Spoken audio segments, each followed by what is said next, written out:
In this session of the tutorial, I will add and edit a few beams using Direct Beam tool. Direct Beam tool can be used to connect two beams.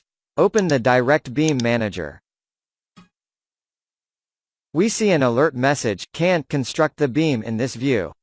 We are seeing this message as we are in the 3D view and the direct beam can be constructed in the plan view only. I will close this message and open the second level plan view. Open the dialog box. The left portion of the dialog box helps to build the beam and the right to edit them. Let us construct a beam. As we are working on the Level 2 plan view, the beam will be constructed on Level 2. To construct the beam on the 4th floor, the user will have to open the 4th level plan. Select the beam size from the pull-down menu. I will leave the offset values 0. Let the mark be dB1. Select any phase and concrete mix and click the OK button.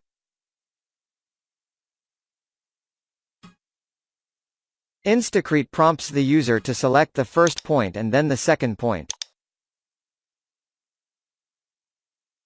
Thus the beam is constructed between two selected points. Repeat the command and construct another beam as dB2.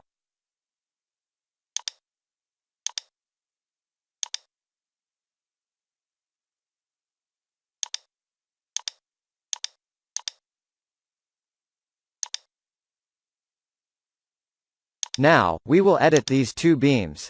Open the dialog box.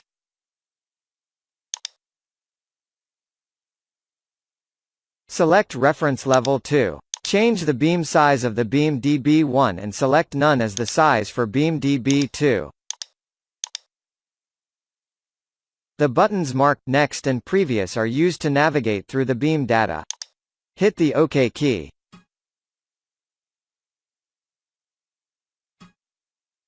Open the 3D view. Validate the size of dB1 and the deleted beam dB2.